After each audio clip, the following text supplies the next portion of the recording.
My name is Glenn Dyke. I do work here at the UPDC, Utah Personal Development Center. And my role here at the UPDC, my area of specialty is behavior. Not just like classroom behavior, but also like behavioral assessment and then behavior intervention plans. So that's kind of my area of specialty with the UPDC. And again, the purpose of that is to also provide technical assistance throughout the state in that area. So the fortunate thing we have here in Utah is our LRBI. And the reason why we're very fortunate to have such a document, at one point it was one of very few states that had any type of document. Now there are many states that have a similar document, but we're very fortunate because it has great information within there.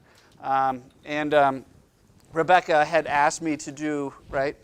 Yes. Rebecca had asked me to do a training on classroom management, or you know what those practices look like, and we have an hour. And I said, you know what? The best thing to do is to get you exposed to a document that not only serves as a resource, but also a tool for schools, for teachers, for parents, to kind of navigate that very complicated notion of behavior, student behavior. And as we talk about students with disabilities, it comes into conversation quite often, as you know. So we're going to go through this, and then what I would also like to do is, as we go through, you have this document in front of you now.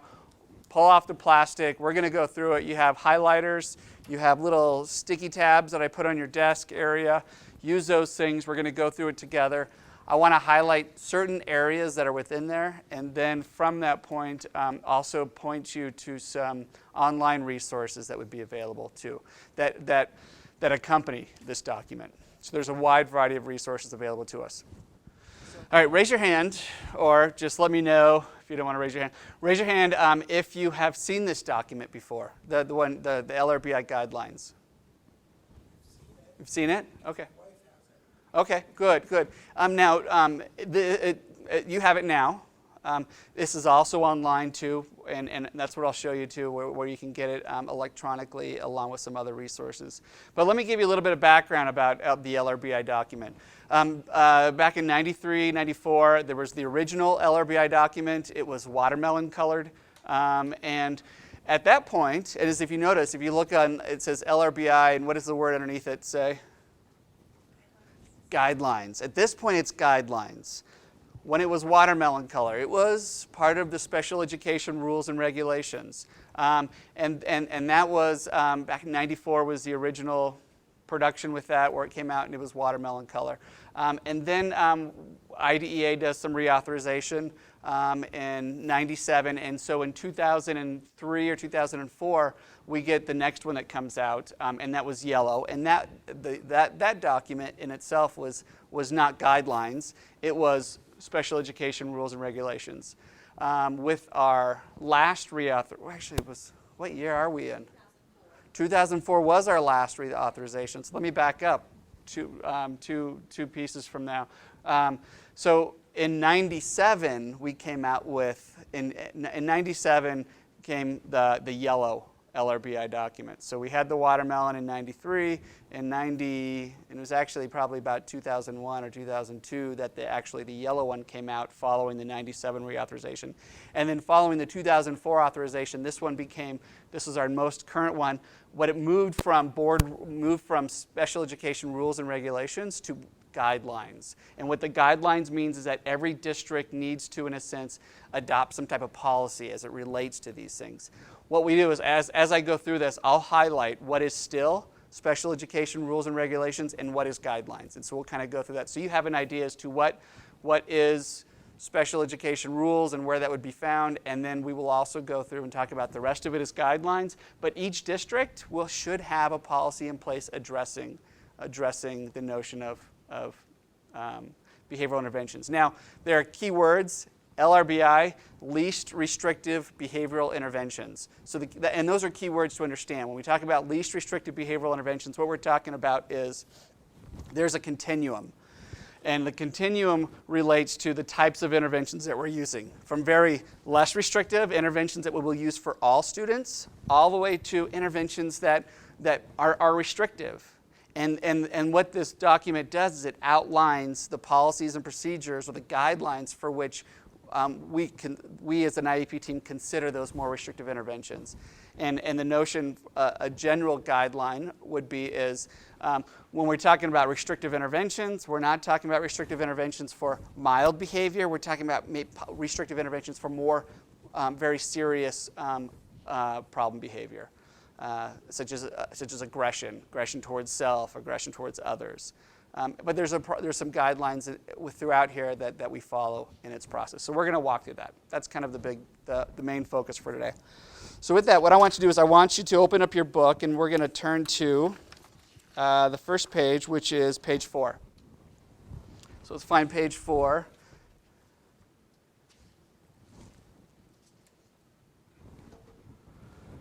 So on 4, what we have is we have this triangle. Have you seen this triangle before? Some? Yes? No? The triangle? So really what this is, the triangle represents in a sense, a multi-tiered approach to addressing not only academic skills, but also behavioral skills within our school system. So and what we have is we have academics, we have behavior, coaching, and this is kind of Utah's. And really what we're talking about is when we talk about the LRBI, what we're talking about is behavior interventions that we will use for all students. Okay? And then as we use these really good behavior interventions that we use for all students, we call them universal, preventative, proactive type of interventions that all good teachers use in their classrooms.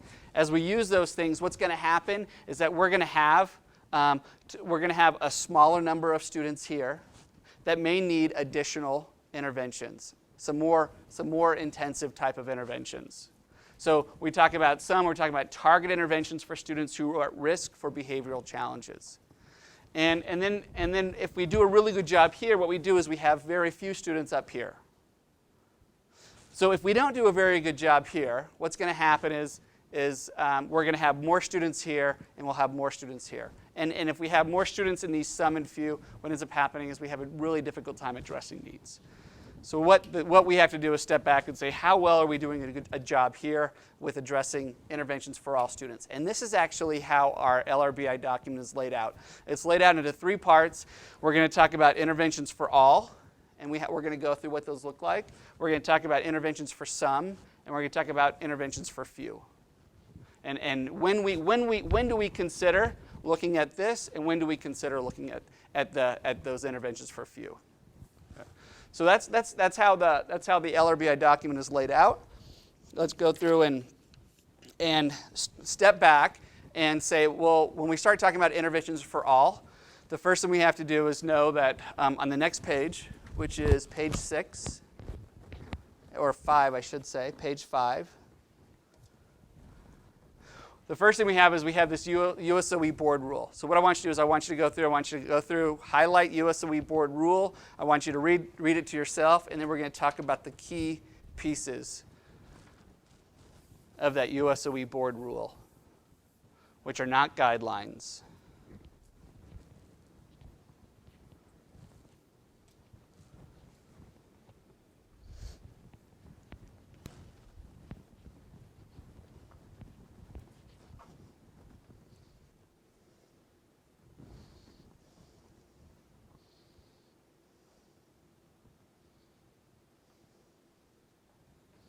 And through 1 through 6.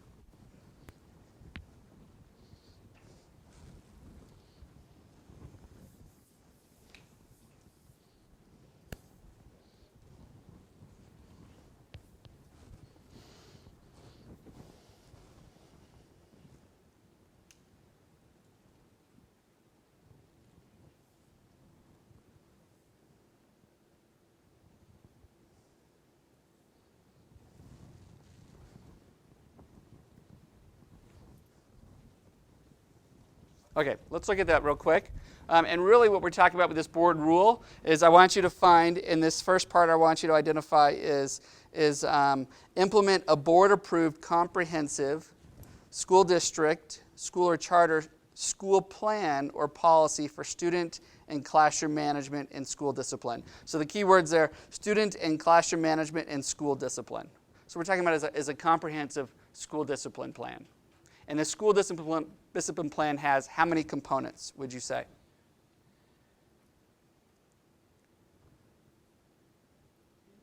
3? It's going to have 6, and we're going to have 6. And basically what those components are those 6 items right below. So our first one, we have basically some definitions, but the second one is written standards for student behavioral expectations. What we're talking about is we're going to define what our expectations are. That's going to be a critical piece. The third part is we're going to have to, and the key word here is teaching student expectations, is we're going to have to not only define what they are, second part is we're going to have to teach what those things are. Okay? The fourth component is going to be not only are we going to define what they are, we're going to teach what they are, but we're going to have some way of reinforcing those expectations, recognizing when kids are meeting those expectations. And those are 3 critical pieces right of themselves. And the fourth one would be having a program related to, here we are, right here. Methods for correcting student behavior. This would be another key piece. So uniform methods for not only reinforcing when those expectations occur, but also have a procedure for correcting when those behavioral errors occur. And then using data to kind of evaluate how our system's doing. The whole purpose for that is if our system's not doing a really good job with this piece right here, we're going to have a lot of students in here. We're not going to be able to manage all that. So if we do a really good job here, then we have appropriate number of students here. So that data piece is critical. And then, of course, the ongoing staff development related to addressing what that looks like. Okay?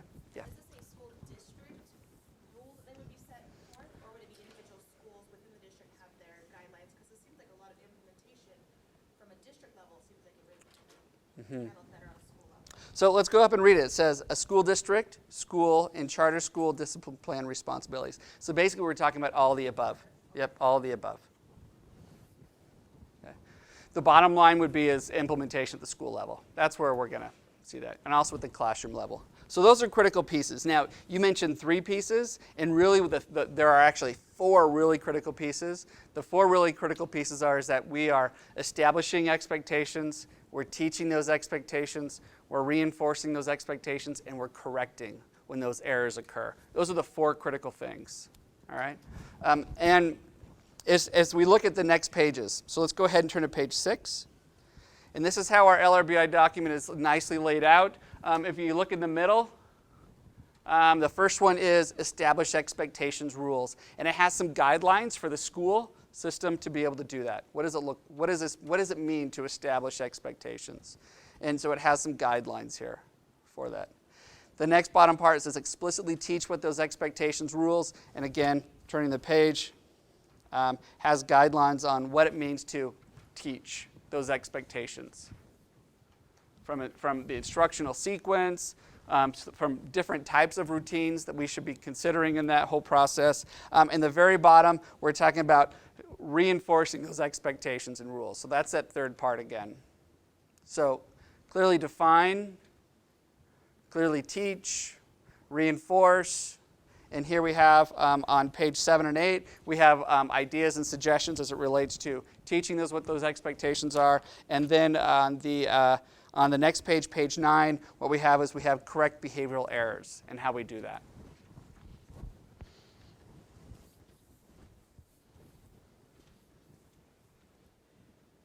Okay. I would teach and reinforce in one because I'm in special ed. So Perfect. Yeah. Absolutely, absolutely. So no, absolutely, and so those are the 4 main things that we think about. Is what is the expectation? How do we teach that? And then when we teach it, how do we reinforce it? And really, when we talk about teaching it, it's hard to separate that from reinforcement. For example, this happens. This also goes with academics. If I were to show a letter A to you, okay, and I were to say, letter A, what letter? And you would say A. But if I do nothing else after that, it's really vague as to whether or not that is the letter A or not. Versus if I were to say, yeah, that's it. That is the letter A. You got it. That's that reinforcement piece. It's very difficult to separate from a teaching piece. We got to teach it, but then you also have to reinforce it. So the students understand, are very clear as to what that is. That's an academic example, but in the field of applied behavior analysis, don't even separate the difference between academic and behavioral responses. They're just responses. Does that make sense? So they're just different responses. How somebody responds behaviorally versus academically, they're really addressed the exact same way. Okay.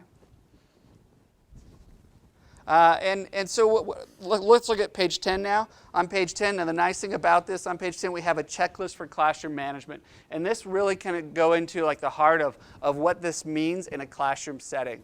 So the nice thing about that is that if we look here, the components of a successful classroom checklist can be found in Appendix X1E.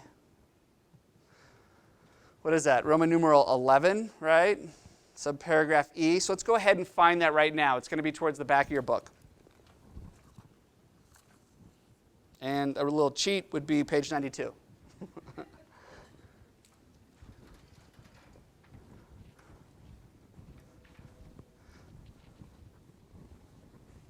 So when we talk about components of a successful classroom, this is a nice little checklist. It's a tool to help not only a teacher, but anybody else to step back and say, to what degree are these things being implemented?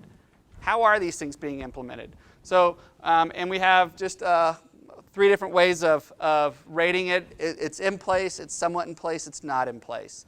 But these are the different components that are involved in effective classroom management. Okay? What I want you to do is I want you to go through, highlight a couple key pieces on there. And I want you to do is I want you to see if we could find, remember those 4 things we talked about? Teach, develop, teach, reinforce, and correct. I want you to see if you can find them in here.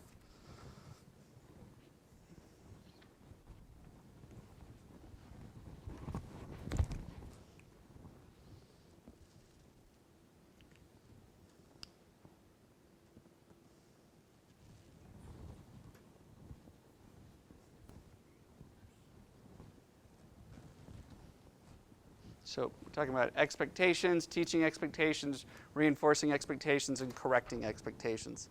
See if we can find those within that checklist.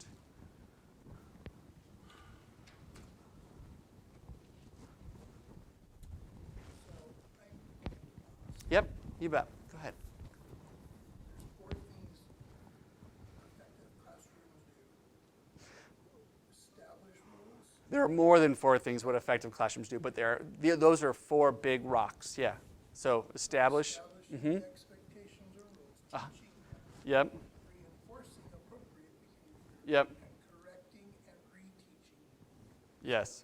Yep. So those are, and that's kind of what I'm looking for. Yeah, exactly. Yeah, exactly. So what we want to do is this tool should be a supplemental, and really what the important thing is I want to emphasize how critical that is, how critical those skills are, and as if we look at this document, they are the first 4 out of the gate. The first 4 out of the gate would be is having rules, posting rules, classroom rules expectations posted, positively stated, okay? Having the rules expectations systematically taught.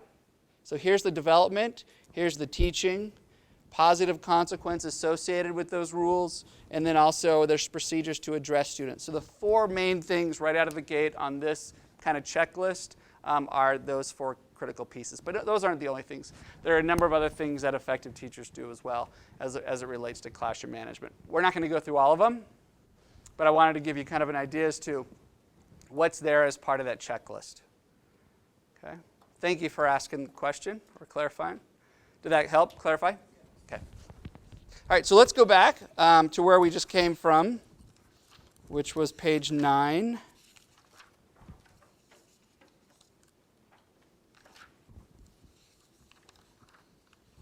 Actually, let's turn to page 11.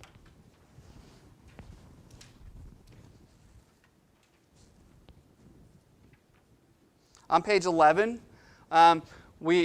so that checklist that we just talked about, that was applying the principles to a classroom level. What these next few pages are going to be, and the emphasis in these next few pages is applying those principles to a school level. So what does it look like in the entire school? And that's where our next page is focused of school-wide systems. Okay? And a term that a lot of people use to describe these school-wide systems is called PBIS. And PBIS stands for Positive Behavior Interventions and Supports. So we always hear a lot of acronyms, right? So PBIS, Positive Behavioral Interventions and Supports. That's what PBIS stands for. And 4 critical components to positive behavioral intervention supports, again, has to do with, at a school level, defining what our expectations are for the entire school. And when we talk about the entire school, we're talking about in the hallways, in the cafeteria, out in the recess. But what are those expectations? Defining what those things are. And then not only do we find them, what are we going to do? What's our second critical piece after we've defined them? We're going to teach them, yep. So another critical piece, a big critical piece is after we define them, we're going to teach them. So if we're going to teach what expectations are in the library, where should we be when we're in the library? Or where should we be when we're teaching them? In the library. Good. I answered my own question. So if we're in the hallway, and we would be teaching what those expectations will look like in the hallway. If we want students to understand what those expectations are out at recess, where do you think those expectations should be taught? Out at recess. Okay? When we're in the classroom and we want the student to understand where the expectations are in the classroom, we would teach them in the classroom. So the critical piece is not only defining what they are, but we're going to provide some instruction on what those things, what that means. And when we always talk about instruction, we're usually talking about examples and non-examples of what those things look like. Okay? And then having kids practice. And as kids practice and they do it correctly, what do you think is going to follow next? The reinforcement piece. Yep, absolutely. The positive reinforcement piece. And so now we've defined the expectation, we've taught the expectation, we've given practice opportunities, and we've reinforced those expectations. Okay? And then when errors occur, what do you think we're going to do at that point? We're going to correct them. Absolutely. We're going to have a system in place for correcting them. So we're going to back up. That may have a student, let's go back, let's try that again. Okay? So those are the critical pieces. So really what we're talking about, those 4 main pieces, not only apply at the classroom level, but they also apply at the school level.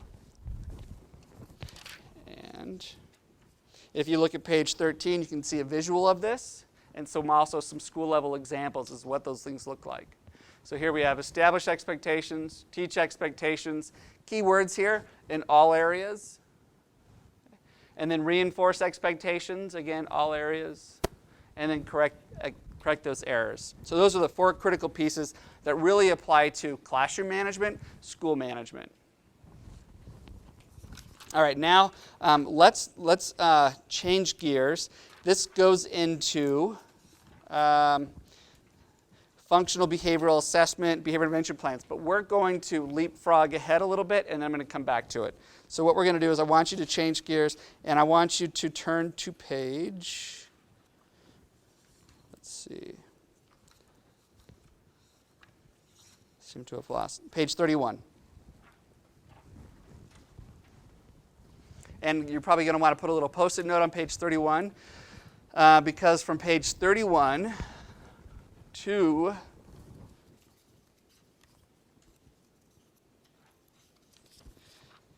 page 53 is going to be interventions that focus on what population, do you think? All students.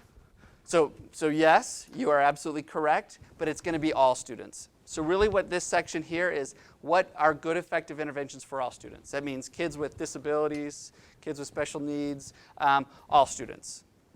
Doesn't matter regardless. These are good interventions that we should have in place for all students. And we have quite a bit of list, quite a large list. So if we look at page 32, and this is how our LRBI is laid out. If we look at page 32, what we have is we have a list here. It starts with A1, and it goes all the way to A27. Okay? And what we're talking about here are a number of different interventions that are appropriate for all students. So what we have is we have 3 different columns. The first column is the name of the interventions. The second column, as you noticed, we have whether or not parental notification is needed, and we have a behavior expert on the IEP team. Now, these are interventions that we use for all, some, or few. What do you think? It's for all. So if it's interventions that we use for all students, would there be a need to notify parents? No, wouldn't be a need to notify all parents because we use these procedures for all students. Okay? And because we use these procedures for all students, there really isn't a need for a behavior expert on the IEP team. Okay?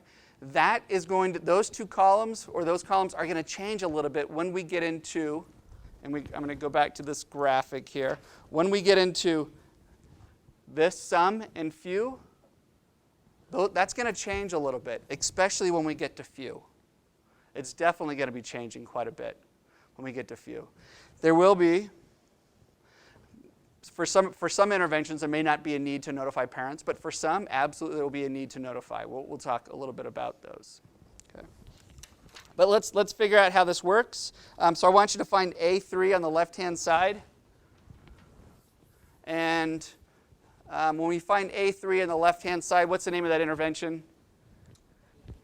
Behavior momentum. Love the intervention. It's a great intervention. If I wanted to find more information about that intervention, what I would do is I would use the following pages. And here's how it's organized. We have A1, A2. What I want you to do is I want you to find A3.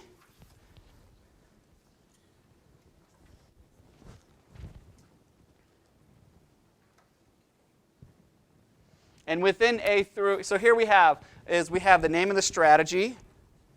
So we have 1, 2, 3, 4, 5 different columns here. We have the name of the strategy with a brief description of what it looks like. We have how to implement, a brief description of how to implement it. Special considerations. Now for our interventions that we have for all students, there may be some special considerations, but I want you to think about when we talk about interventions for very few students. Do you think we're going to have some special considerations there? Absolutely, we're going to have some special considerations there. And so the details at special considerations are going to be a lot more in depth here for special considerations for interventions for few students than they will for when we talk about interventions for all students. The next thing would be data sources. How do we evaluate whether or not it's effective? Some information on that. And then the last one is references. How do we know that this is even an effective intervention that should be used in the school setting, we should be using in the school setting? And here is a list of different resources and for which the intervention has demonstrated efficacy. Okay, so what I want you to do is I want you to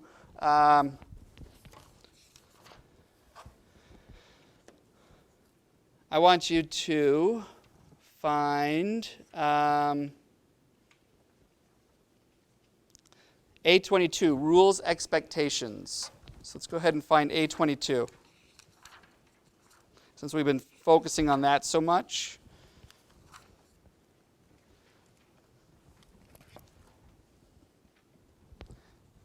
And what I want you to do is I want you to go through and I want you to identify, highlight these pieces, read through it, and then we'll ask a couple questions on it. So page rules, expectations. These are, again, how to implement it, special considerations.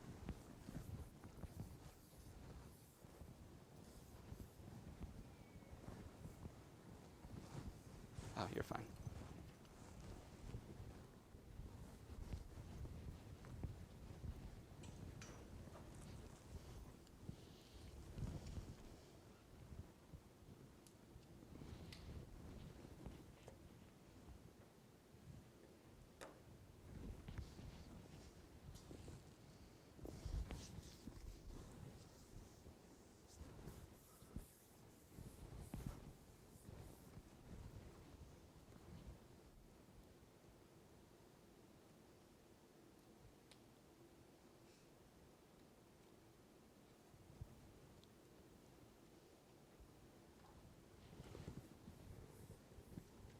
Okay, so we're going to do a little group test, right? So a little group test, see how you do it. And this is going to be on the implementation. So we talk about implementing these things. How many should we have? Minimum to maximum. How many rules?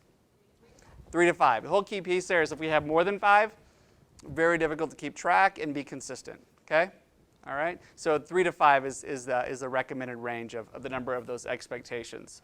All right, and then so we should not only be teaching them, but what else should we do with these rules? As we've taught them What else should we do with them? Reinforce them, absolutely. Role play them as part of the teaching, good, absolutely. What else should we do? Post them, redirect, absolutely. So let's go back and reteaching them. Posting them is a critical piece of when we do this, because then we can refer to them as they're followed, and we can also refer to them as they're violated. So one of the things we can do is we step back and we say, you know what, in this classroom, do we have a set of 3 to 5 set of expectations that are posted in the classroom that have been clearly defined? And sometimes that's a good indicator as to whether or not, have we actually taught those expectations. Sometimes we've taught them, but we haven't posted them. The recommendation and the key piece for posting them is not only do they serve as a reminder for the teacher, but also as a reminder for the kid, okay? And that we can constantly refer back to them. So that's kind of how our LRBI is laid out as it relates to interventions for few. There's quite a bit on there. Let's go ahead and jump to interventions for some. And we're going to find that on page... Yes, question. Did you mean all? Some. Well, before you said that. All. They relate to Oh yeah, exactly, I did. Thank you. So we just talked about interventions for all. Let's go ahead and jump to interventions for some. Thanks. No, thank you. I appreciate the clarification. So we talked about how, on page 55.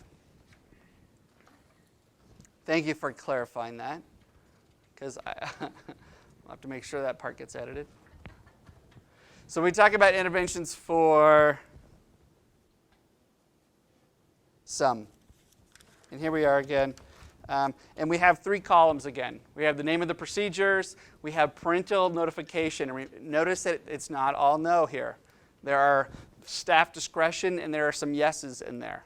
And then there's also some behavior expert consulted on the IEP team. What we're talking about is, and there again, no's and staff discretion. So really what we're talking about is when we start talking about interventions for all, most of those interventions are focused on reinforcing and teaching, are what those expectations are.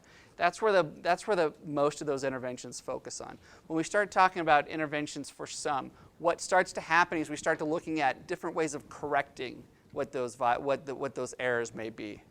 Okay? So when we start talking about administrative intervention, what we're talking about is there's been an error, a behavioral error, and maybe what's happened is that we've taught, we retaught, the students can tell us, but continues not to demonstrate what the expectation is. So involving the administration at that point in time, we start talking about that. Now, parental notification, again, when we start talking about administrative intervention, whether or not parent needs to be notified, it depends what happens, right? So if it's a brief interaction with the administrator, and the administrator is reemphasizing and reteaching what those expectations are, there's not a need to notify the parent in that situation. And that's what that administrative intervention piece is. If it gets to where the administrator is actually assigning detention, is there a need to notify parents? Yeah, there's a need to notify parents. They need to be aware. Okay. Now, as you notice, what I want you to do is I want you to go through and you notice there are some interventions on here, such as food delay. Okay, that one always comes with a little bit of what is food delay, what does that mean, and there are some concerns with that may result in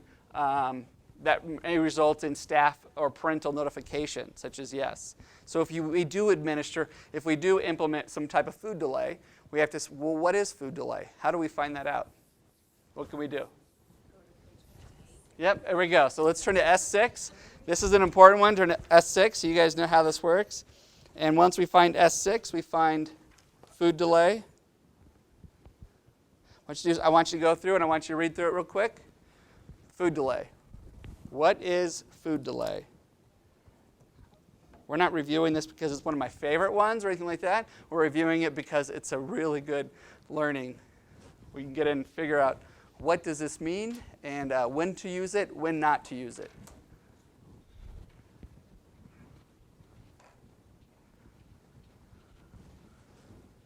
And it could be quite controversial too. I could see the look on some of your faces. Yeah.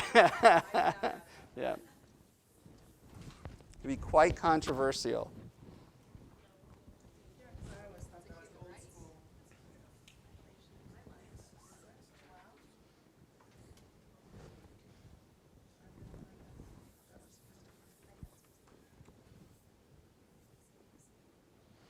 Special consideration is very critical to look at through here. So when you're looking at this, make sure you read through the special considerations. Let's go through them together. First critical special consideration, students cannot be completely denied a meal. Okay? So students cannot be denied a meal. We're talking delay, not denial. Two different things. So that's the first critical consideration. Usually delays about 15 minutes. Okay? Or half of the allotted lunch period. So that's what we're talking about, a delay. 15 minutes or half of the allotted lunch period. And then so that's the minimum. So if it's not up to 15 minutes, it's probably not considered delay. When it hits 15 minutes and half of the allotted lunch period, that's when we're talking about, hey, we're doing a delay here. And what we need to do is there needs to be some parental involvement at this point.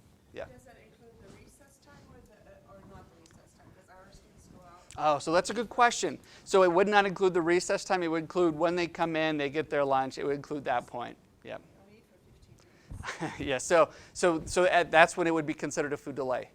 Now again, they cannot be denied.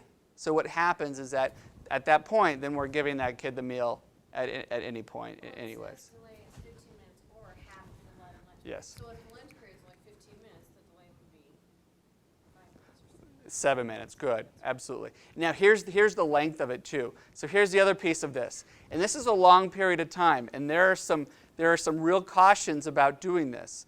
Here's the piece. Delay should never be more than 2 hours. Okay. So that's the length of that. What we're talking about. So after you hit 2 hours, you're giving the kid a meal. That's what that involves. But there are really strong cautions with that. Here are the cautions with that. If I have a kid, and I know the medical background of my own kid, school personnel may not know medical background of my own kid. They may not know the medication he or she takes. They may not know if there are blood sugar problems or things like that. Quite often they do, but they may not.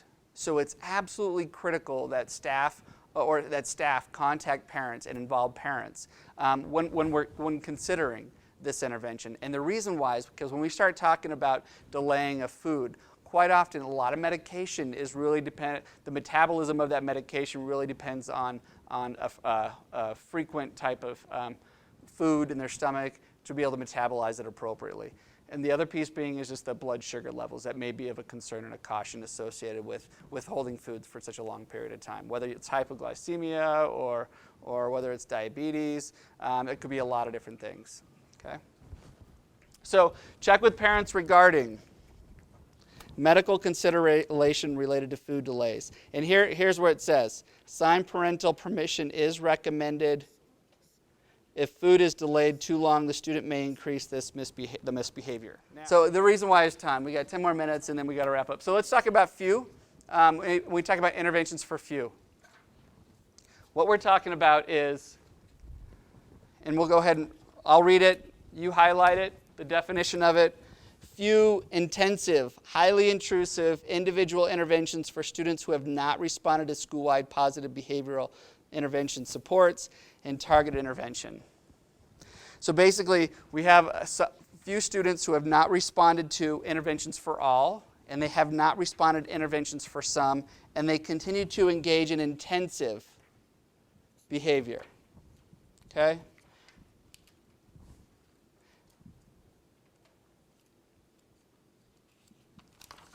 So we're not talking about laughing, we're not talking about giggling, we're talking about more very intensive type of behavior. For high-risk behavior that has high risk. If you were to look at page 71. Talking about older children, you don't see as much of this in elementary school, or you do see as much in So there are definitely students who engage in like very serious self-injurious behavior from preschool on up to 22. So it covers this. It covers the the span of education. So absolutely, does it happen that often? No, but those kids are out there. So the nice thing about this is it allows it gives IEP teams opportunities to problem solve and say, hey, what are some different things that we could be doing? The key piece here is this: we don't just jump to interventions with few. The guidelines are we don't just jump to interventions with few. We start with interventions that we would use for all students. Okay? And we're trying multiple of those interventions to see success. If that's not being effective, then we look at interventions for some, and we try multiple of those interventions prior to looking at interventions for those highly intrusive type of behaviors. Now, with that, there's also something to be said about we're going to talk about some emergency type of things, and that's where we're going to go back and we're going to review that in a little bit. Yeah. So much useful, and some of the behavior interventions here were something they mentioned at the very beginning, and they said something about needing to have a human rights, I'm not sure what the exact Human Rights Committee. evaluate it before they could implement Yeah, it. absolutely. So that School district, that's something that is absolutely that is still part of the guidelines. Absolutely, that it's in there. It's that when school teams or IEP teams are looking at these, then there needs to be a human rights committee that looks at and evaluates it. It's in your LRBI manual. Let me point you to it real quick because it's an important piece to understand, and then we will return to where we were.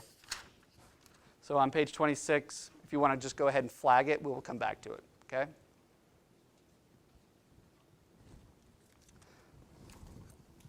So going back to page 71. On page 71, again, we have the name of the procedure. We have parental notification, behavior expert on the IEP team. Parental notification. I mean, any no's on there? No. Parents are always notified anytime we're utilizing any of these. Okay, and to the point where we're also saying signed parental consent as it relates to these things. There are some of these things. There are two of these things that may happen in emergency situations where you don't have parental consent when you need it. For example, you have a student who may be trying to, becoming very self-injurious and trying to cut themselves on glass type of thing. Somebody has to intervene. That intervene may involve some type of what we call, maybe some type of restraint, manual restraint, where we may have to hold them or pull them away from cut glass so that they're not hurting themselves. That here it says parental notification, yes, signed, consent form. That signed consent may come after the fact, but the parents would always be notified. And here's where we get into the point. We will get into the point where we talk about where the special education rules and procedures come back in play. And let's say, for example, we have a student who is biting themselves, and biting themselves to the point degree where they are removing, chunks from their arm, from their forearms. If a taste aversion regarding the biting, if that would be an effective intervention to stop that behavior or momentarily suppress it, it's not the answer to it. But if it momentarily stops it, while you can continue to teach what to do instead of, and I think that's the important piece, is anytime we use any of these interventions, we're always using the interventions that we use for all and some. So we're never utilizing these in exclusion of the others. The focus there is on teaching. So we're always using our interventions for all students. That's why it's called interventions for all, because it's applied to all students. Not when you become in that some category, it applies to all students. So we're always using those interventions, teaching what the kids should be doing instead of. When it gets to this point, is that an option? And you know what? Why it's in there is because there's evidence to say it's been effective in the past under certain conditions. So you have to go through and we have to look at it and we have to put it into context. It may be appropriate in some situations. It absolutely may be completely inappropriate in other situations. But it's the IEP team to be able to step back and look at that. Okay? So parent notification, behavior expert on the IEP, always yes. Without going into the specifics and looking at those things, let's look, actually, yeah, because we're running out of time. Let's go back and look at turn to page 23. And if we turn to page 23, here's where we come back into, here's where the special education rules and regulations come back into play as it relates to these emergency procedures. So implementation of emergency procedures, I've got it highlighted here. So when an emergency situation that occurs, so this is a critical piece, when an emergency situation occurs that requires the immediate use of highly intrusive individual interventions to protect the student or others from harm, the staff shall complete and submit an emergency contact information to the LEA and notify the parents within 24 hours. So that's part of our special education rules. Okay. So and basically what we're talking about, the critical ones, is like that manual restraint and seclusion. And those are very hot topics right now. But the whole purpose for that is we're talking emergency situations. We're talking about the student, if not doing anything, the student's going to hurt themselves. And what we have to do is we're going to intervene so as to prevent that from happening. So here's where we identify what an emergency situation is. If we have a behavior requiring an emergency procedure once a week, twice a month, 4 times in a school year, what we're saying is we have a pattern of behavior and we need to address it with a behavior plan. That criteria, though, is really guidelines. The special education rules say anytime that we have to use an intrusive intervention, then we have to submit an emergency contact form. Okay, so the next 2 pages are actually what the emergency contact form involves. So I'm not going to go through each of those pieces other than it re-specifies what that special education rules and rule is. Now let's go back and talk about functional behavioral assessment, and then we will be done. So let's turn to page 20. And here again is our special education rules and regs. Okay? As appropriate. And that's the vague term that probably needs to be defined, but you could probably define it in your situation. Okay, as appropriate, the student should receive a functional behavioral assessment and behavior intervention services and modifications that are designed to address the behavior. Okay? So if it is resulting in that student being suspended, loss of services, as appropriate, then let's step back and address it proactively by doing some assessment on the behavior. Why is that behavior occurring? Now, the terms functional behavioral assessment come from the field of applied behavior analysis.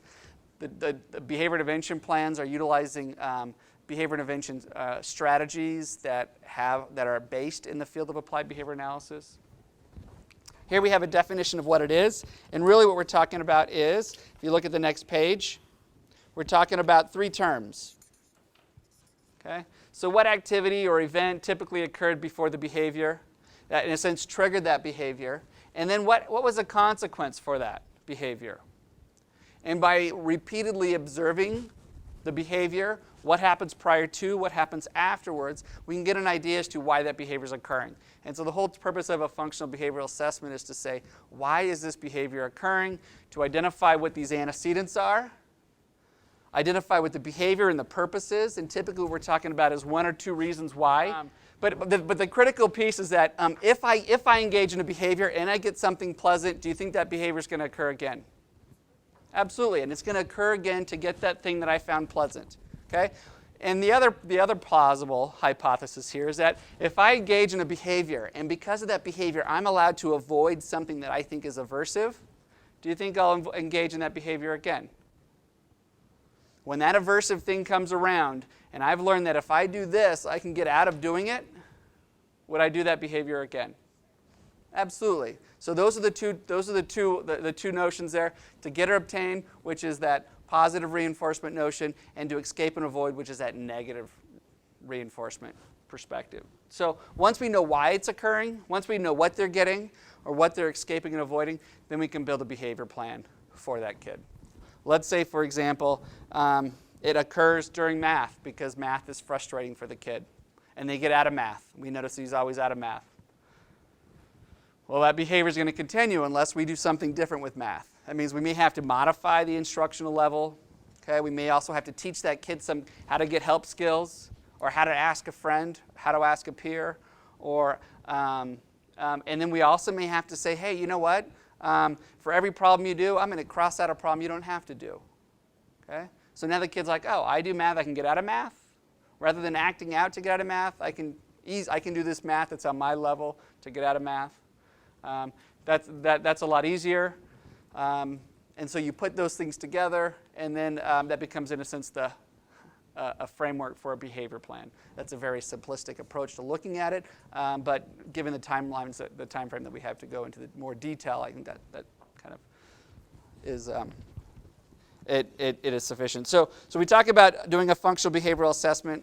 The big question is, when we have those things that are occurring earlier on, let's not wait till they're way out of control. Let's do that assessment. Let's do a behavior intervention plan. The key piece to that is that when you have an IEP team, who does that? Who does all that? You have to have somebody that understands the notion of what is a functional behavioral assessment. Someone who has some type of, some background in behavioral assessment.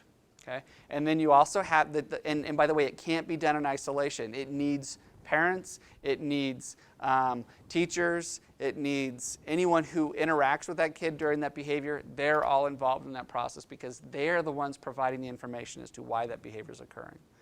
Okay? And then it needs all of them to kind of brainstorm. What can we do differently? If it's always happening in math, what can we do differently? Or if it's always happening while he's sitting next to this kid, what can we do differently? If those are the antecedents or the triggers. And then so that behavior intervention plan. Do you have a link on your Utah Parent Center website to the LRBI? Do you guys know? I'm not sure that we do yet. Okay. So through our UPDC website, what we'll do is we will break, and then I'll try to get it up. When you come back, the website will be up here, and you can get it. Okay? And with that website, you have videos that go along with the interventions that are in here, as well as like PDF how-to documents that go along with the interventions that are within the LRBI. Okay? All right. Hey, thank you for your time. I appreciate it.